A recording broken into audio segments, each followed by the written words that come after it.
ፈረንሳይ ወደ ኢትዮጵያ እግር አብዝታለች። ምክንያቷ ምንድነው?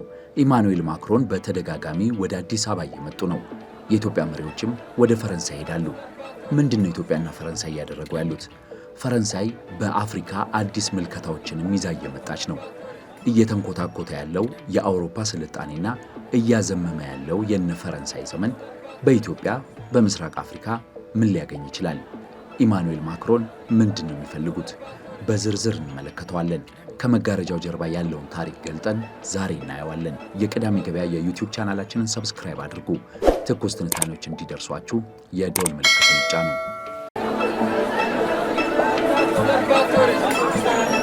ቅዳሜ ገበያ። ፈረንሳይ ለዘመናት በአፍሪካ የነበራት የበላይነትና ኃያልነት በቀላል የሚገመት አልነበረም። የቅኝ ዘመን ካበቃ በኋላ ፓሪስ በቀድሞ ቅኝ ግዛቶቿ ላይ ጠንካራ የፖለቲካ የኢኮኖሚና የወታደራዊ መዳፍ ነበራት። ሀገራቱን ተቆጣጥራ የምትፈልገውን እየወሰደች ነበረ። የፈረንሳይ ባንዲራ አሁን እየተቃጠለ የፈረንሳይ ወታደሮች ከሀገራችን ውጡ እየተባሉ የፈረንሳይ ኩባንያዎችን የሆኑ ትንንሽ የፈረንሳይ ምርቶችን ሳይቀር ማየት አንፈልግም የሚሉ ወገኖች በተለያዩ የአፍሪካ ሀገራት እየተንሰራፉ መጥተዋል። በተለይም የፈረንሳይ የቀድሞ ቅኝ ግዛት በነበሩት። አሁን ፈረንሳይ ፊቷን ወደ ኢትዮጵያ፣ ወደ ኬንያ ዞራለች። ለምንድን ነው ብለን መጠየቅ አለብን። በ1960ዎቹ ከፈረንሳይ ነፃነታቸውን ያወጁት ቅኝ ግዛት የነበሩት የአፍሪካ ሀገራት ፈረንሳይ ለቀቀችን ሲሉ ሙሉ በሙሉ አልለቀቀቻቸውም። በስውር ገመድ ተብትባ ይዛቸውን የቆየችው። በእነዚህም ረገድ አራት ዋና ጉዳዮችን ፈረንሳይ በእነዚህ ሀገራት ስትፈጽም ነበረ። የመጀመሪያው የተፈጥሮ ሀብት ብዝበዛ ነው። በኒኩለርና በዩራኒየም ስመጥር የሆነችው ፈረንሳይ ከኒጀር ዩራኒየምን ታፍሳለች፣ ነዳጅን ከጋቦን ትቀዳለች፣ ወርቅና ሌሎች ማዕድናትን ደግሞ እንደ ቡርኪና ፋሶ ካሉ ሀገራት ትዘርፋለች። እነዛ ሀገራት ኢኮኖሚያቸው ማደግ አይችልም፣ ለሷ ግብአቶችን ማቅረብ ብቻ ነው። በሁለተኝነት ፈረንሳይ የቀድሞ ቅኝ ግዛቶቿን የምርት ማራገፊያ ገበያን ያደረገቻቸው። በፈረንሳይ ይመረታል፣ እነሱ ሀገር እንደ ልብ ይሸጣል። በአፍሪካ ሀገራቱ ማኑፋክቸሪንግ አዳዲስ ኢንዱስትሪዎች መገንባት የሚታሰብ አይደለም። ሌላው ደግሞ የሲኤፍኤ ፍራንክ በሚል የምዕራብ አፍሪካ ሀገራት የጋራ የሚገበያዩበት የጋራ ገንዘብ እንዲኖራቸው በማድረግ ፈረንሳይ ዋና መቀመጫውን ወይም ደግሞ የሲኤፍኤን ብሔራዊ ባንክ በፓሪስ በማድረግ የምዕራብ አፍሪካ ሀገራቱን የቀድሞ ቅኝ ግዛቶቿን እጃቸውን ጠምዝዛ እንዳይንቀሳቀሱ አድርጋ ይዛቸው ነበረ። እናም የገንዘብ ፖሊሲ ነፃነትም አልነበራቸውም። በሶስተኝነት ወታደራዊ ስምምነትና ወታደራዊ ጫና የፈረንሳይ መገለጫ ነበረ። የፈረንሳይ ጦር በተለያዩ የቀድሞ ቅኝ ግዛት ሀገራቱ ሰፍሯል። በዛም የጦር ሰፈሮችን መስርቷል። መሪዎችን፣ ፕሬዝዳንቶችን የሚጠብቀው እሱ ነው። ያልተመቻቸውንና አዝማሚያው ያላማራቸውን መሪ ከመገርሰስና ከመጣል ወደ ኋላ ማይሉ ናቸው። በአራተኝነት የፈረንሳይ ጫና በሙስናና በአምባገነን መሪዎች ላይ የተመሰረተ መሆኑ ነው። ፈረንሳይ የራሷን ጥቅም እስካስጠበቁላት ድረስ በአፍሪካ ሀገራት የነገሱት መሪዎች እንዳሻቸው መሆን ይችላሉ። በሕዝባቸው ላይ የፈለጉትን ያህል በደል መፈጸም ይችላሉ። ፈረንሳይ አይመለከታትም። ፈረንሳይ የሚመለከታት ራሷ ከነዛ ሀገራት ምን አገኘች የሚለውን ነው። ምናልባት ደግሞ ለሕዝብ ጥቅም የሚያቀነቅን መሪ ከመጣም ፈረንሳይ እጁን ጠምዝዛ ቤተ መንግስቱ ገብታ ከስልጣን ከማውረድ ወደ ኋላ አትልም። አሁን ግን የፈረንሳይ ፀሐይ በቀድሞ ቅኝ ግዛቶቿ እየጠለቀች መጥታለች። ቡርኪና ፋሶ፣ ማሊ፣ ኒጀር ይህንን አድርገው የፈረንሳይ ሰራዊትን አስወጥተዋል። በቀድሞ የፈረንሳይ ቅኝ ግዛቶች የውሃ ሙላቱ ሲያዘቀዝቅ፣ የፈረንሳይ ጫናና የመሪዎቻቸው ብዝበዛ ሲሰለቻቸው አዲሱ ትውልድ አዳዲስ አማራጮችን መፈለግ ጀመረ። በተለይም ደግሞ በአፍሪካ የቻይና መስፋፋትና የቻይና የትብብር መስመር ለሀገራት አይን ገላጭ ሆነ። ስለዚህ የፈረንሳይ መንግስትን እርጥባን መጠበቅ ወይንም ደግሞ የፈረንሳይ መንግስትን ጫና የሚቋቋም ትከሻ ስጠኝ ማለት አበቃ። ቻይና አዲሱ አጋር ሆነች። ሌሎችም አጋሮች መጡ። በተለይ በምዕራብ አፍሪካ በወታደራዊ ረገድ ሩሲያም በዋግነር አማካኝነት አጋር መሆን ጀመረች። ስለዚህ የምዕራብ አፍሪካ ሀገሮች ፈረንሳይን አሽቀንጥረው ጣሏት።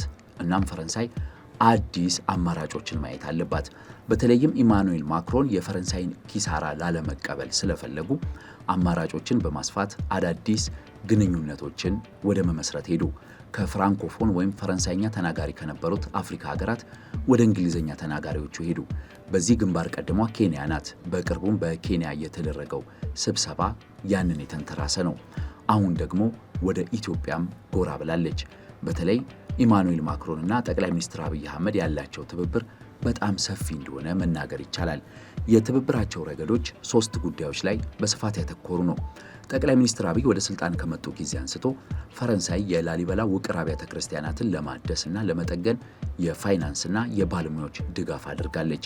ከዛም በተጨማሪ የኢዮቤልዩ ቤተ መንግስት የሚባለውን የኢትዮጵያን ብሔራዊ ቤተ መንግስት የፈረንሳይ ባለሙያዎችና የፈረንሳይ ገንዘብ ጠግኖ እነሆ ለህዝብ ክፍት አድርጎታል። ፈረንሳይ ከዛ በተጨማሪ የኢኮኖሚያዊና ወታደራዊ ትብብር በመስጠት ከኢትዮጵያ ጋር ጠንካራ ግንኙነት መስርታለች።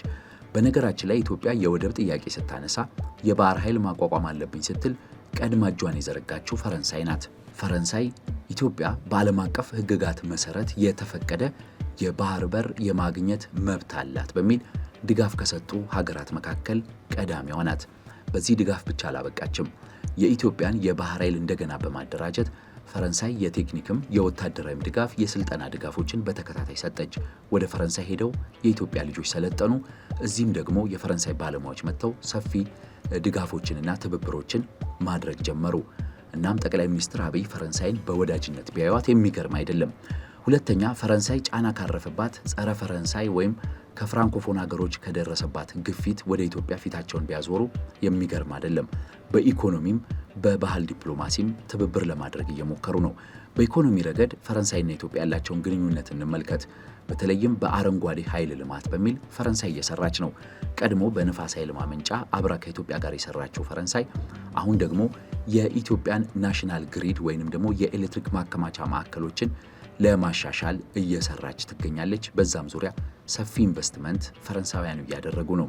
ፈረንሳይ በሌላ መልኩ ከኢትዮጵያ ጋር ጠንካራ ኢኮኖሚ ትስስር እየፈጠረች መሆኑን ማየት ይቻላል። አንደኛውና ዋናው የኢትዮጵያ የኢኮኖሚ ማሻሻያና የማክሮ ኢኮኖሚ ሪፎርም ነው። በዚህ ረገድ ፈረንሳይ ያላት ሚና በጣም ትልቅ ነው። የኢትዮጵያ ኢኮኖሚ ማሻሻያ ላይ ዋነኛው ተደራዳሪዎችና ዋነኛ አጋሮቹ የአይኤምኤፍ ወገኖች ቢሆኑም ኮቼር የሚያደርጉት ፈረንሳይና ቻይና ናቸው። ቻይና ከፍተኛ የግል አበዳሪ ሀገር በመሆኗ ፈረንሳይ ደግሞ የፓሪስ ክለብንና የሌሎች ሀገራት አበዳሪዎችን በመወከል የኢትዮጵያን የፋይናንስ ድርድር የምትመራው የምትከታተለው አንዷ ሀገር ናት። በዚህም ፈረንሳይ ለኢትዮጵያ ከፍተኛ ድጋፍ እንዳደረገችና የዕዳ አስተዳደሯ እንዲሻሻልላት ትልቅ ሚና እንደተወጣች ይታመናል። እናም ከኢትዮጵያ ጋር ይህ መልካም ግንኙነት እንድትመሰረት አስችሏታል። በሌላ በኩል ፈረንሳይ 2 ግዙፍ ኩባንያዎችን ወደ ኢትዮጵያ እያመጣች ነው። አንደኛው ካርፉር የሚሰኘው ከሚድሮኩ የኩዊንስ ሱፐርማርኬት ጋር በጋራ ለመስራት እየተንቀሳቀሰ ያለው ሰፊ የችርቻሮ የንግድ ተቋም ነው። ካርፉር በበርካታ የአፍሪካ ሀገራት የሚሰራ ሲሆን ሰፋፊ ገበያዎችን በመመስረት የመሰረታዊ ሸቀጦችን በማቅረብ ከሚታወቁ ዓለም አቀፍ የሱፐርማርኬት ቼኖች መካከል አንዱ በመሆኑ ወደ ኢትዮጵያ ሲመጣ ምን ይሰራል የሚለው በቅርቡ የምንመለከት ይሆናል። ሌላኛው ደግሞ ሌሳፍሬ የሚባለው የእርሾ ማምረቻ ኩባንያ ነው። ይህ በፈረንሳይ ኢንዱስትሪዎች አሉ ከሚባሉት መካከል የሚጠቀስ ኩባንያ ነው። በእርግጥ ፈረንሳይና ኢትዮጵያ የኢኮኖሚ ትስስራቸው የአሁን አይደለም፣ በርካታ ዓመታትን የዘለቀ ነው። በነዳጅ ማደያ የፈረንሳዩ ቶታል በኢትዮጵያ ለረጅም ዓመታት በጣም ስመጥር ነው። በርካታ ማደያዎችን ዛሬም ድረስ የሚያንቀሳቅስ ነው ቶታል ኢነርጂስ። በኃይል ዘርፍ ከኢትዮጵያና ፈረንሳይ ያላቸው ትብብርም አንዱ ማሳያ ይህ ሊሆን ይችላል። በሌላ በኩል ደግሞ ፈረንሳይ በኢትዮጵያ የምትታወቀው በቢጂአይ ኢንዱስትሪስ ነው። በተለይም በቅዱስ ጊዮርጊስ ቢራና በካስቴል ምርቶች ማለት ነው። ይህ ከውጭ ቀጥታ ኢንቨስትመንቶች መካከል ግዙፍ የሚባለው አንዱ ነው። ፈረንሳይ በኢትዮጵያ በአቪዬሽን ዘርፍ በኤርባስም አብራ የምትሰራ መሆኑ የሚታወቅ እንደተጠበቀ ሆኖ በአቪዬሽን ዘርፍ በጂኦተርማል እንደዚሁም ደግሞ በሳተላይትና በግብርና ረገድ አብራ መስራት እንደምትፈልግ በተደጋጋሚ እየገለጸች ነው። በምስራቅ አፍሪካ ፈረንሳይ ያለቻት ብቸኛ ወዳጅ ሀገር ጅቡቲ ነበረች። የቀድሞ ቀኝ ግዛቷ ናት። የጦር ሰፈሯም እዛ ይገኛል። አሁን ግን ጅቡቲ የፈረንሳይ ጥገኛ አይደለችም። የጅቡቲ ዋነኛ ኢኮኖሚ መጋቢ ኢትዮጵያ ስትሆን በተጨማሪም አሜሪካም፣ ቻይናም፣ የአውሮፓ በርካታ ሀገራትና ጃፓንም በጅቡቲ የጦር ሰፈር በመመስረታቸው የፈረንሳይ ሚና እየተቀዛቀዘ ነበር። እናም ፈረንሳይ ያንን መልሳ ለማግኘት ኢትዮጵያን መጠቀም ትፈልጋለች። ፈረንሳይ ከኢትዮጵያ ጋር የሎጂስቲክስ ትብብር ከመሰረትኩኝ የጅቡቲ ወደብ ላይም ቀላል የማይባል ድርሻ ይኖረኛል የሚል አማራጭ እያፈላለገች ነው። የሌላ ኃያልነቷ፣ የዓለም ተጽዕኖ ፈጣሪነቷ፣ የአፍሪካ ዘዋሪነቷ ጀንበር እያዘቀዘቀችባት ያለችው ፈረንሳይ አሁን አዳዲስ ወዳጆችን፣ አዳዲስ አጋሮችን በመምረጥ ጸባይዋን አሳምራ ለመወዳጀት ወደ ኢትዮጵያና ወደ ምስራቅ አፍሪካ እየመጣች ነው የምትገኘው። እስኬት ድረስ ትጓዛለች የሚለውን ግን ብሔራዊ ጥቅምን መሰረት አድርጎ ኢትዮጵያውያኑ ሊቃኙ እንደሚገባ የግድ መናገር ያለብን ጉዳይ ነው። እናንተስ በዚህ ላይ ምን ትላላችሁ? የቅዳሜ ገበያ የዩቲዩብ ቻናላችን ላይ ሐሳባችሁን አጋሩን። ቻናላችንን ሰብስክራይብ አድርጉ። ትኩስ ትንታኔዎች እንዲደርሷችሁ የደወል ምልክቱን ተጫኑ። ቅዳሜ ገበያ